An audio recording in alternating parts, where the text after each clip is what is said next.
আসসালামু আলাইকুম প্রিয় ভিউয়ার্স, সবাই কেমন আছেন? আমি আলহামদুলিল্লাহ ভালো আছি। ভিউয়ার্স, আপনাদের সবাইকে বলছি, আজকে যে একটা ভিডিও নিয়ে আসছি, এই ভিডিওটা সবাই দেখবেন, ইনশাল্লাহ ভালো লাগবে। আর এই ভিডিওতে মূল আলোচনা হবে আমার, আপনারা দেখবেন, অবশ্যই শুনবেন কথাগুলো। সৌদিরা কিন্তু অত্যন্ত ভালোবাসে ছাগল, ভেড়া, বকরি, দুম্বা, উট, এগুলো লালন পালন করতে খুব ভালোবাসেন। অনেক সৌদিদের অনেক পরিমাণে 1000, 2000, 5000 পর্যন্ত থাকে। তো এইগুলো আমার দেখতে খুবই ভালো লাগে। কখনো কখনো আমি যেখানে জব করি, চাকরি করি, যে দোকানে, তো অনেক মানুষের ছাগলগুলো যখন মরুভূমিতে ছেড়ে দেয়, তো এগুলো আবার এদিকে আসে। প্রায় সময় আমার হাঁস মুরগি কবুতরের খাবার দাবার বাইরে থাকলে এগুলো আবার ওরা খেয়ে ফেলে। তো আমার কিন্তু খুব ভালো লাগে। আমি কয়েকজন সৌদিকে জিজ্ঞাসা করছিলাম যে, তোরা যে লালন পালন করস, ব্যবসা ফায়দা হয় কেমন? মানে আমি জিজ্ঞাসা করছিলাম তখন কিন্তু আমি ওই গম এবং উটের খাবার, ছাগলের খাবার, এগুলো আমি বিক্রি করতাম। প্রথমে আমার মালিক বিক্রি করতো, তারপরে আমি নিজে কিছু শেয়ার ছিলাম। তো আমি জানতাম যে এই অনেক দাম গমের বস্তা, তাদের কি লাভ হয় কিনা, ফায়দা হয় কিনা।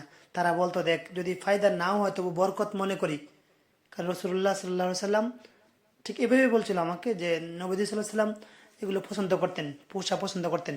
তো আমি আপনাদেরকে অনেকেই বলবো, প্রিয় বন্ধুরা, যে আমাদের দেশে বিভিন্ন মানুষ কিন্তু এই কথাটা বলে থাকেন যে ছাগল পালে পাগলে নাউজুবিল্লাহ, এই কথাটা একদম বলা যাবে না। এই ধরনের কথা কোনোভাবেই বলা যাবে না।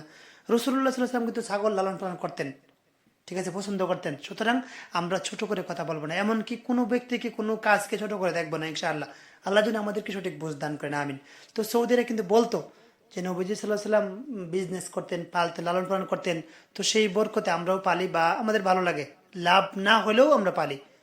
তো আসলে কিন্তু খুব ভালো লাগে। আমি যখন ছিলাম, ওই দেখেন আমার মুরগিগুলো পাশে আবার নিলাম একটু ক্যামেরাতে।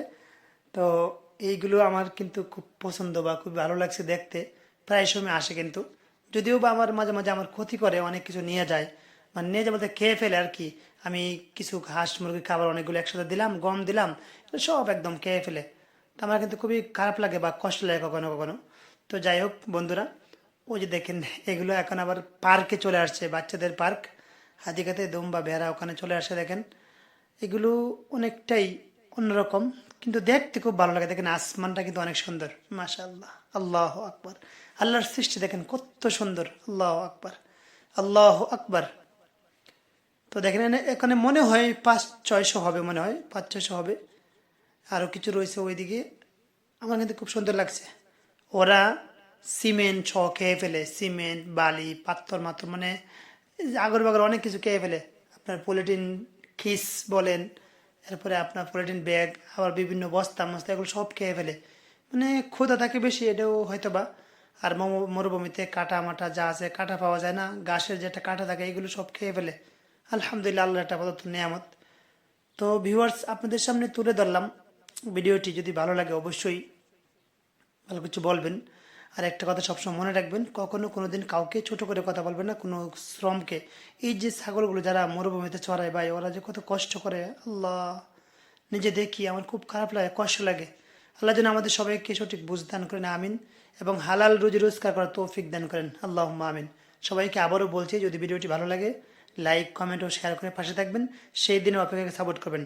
আসসালামু আলাইকুম ওয়া রাহমাতুল্লাহ।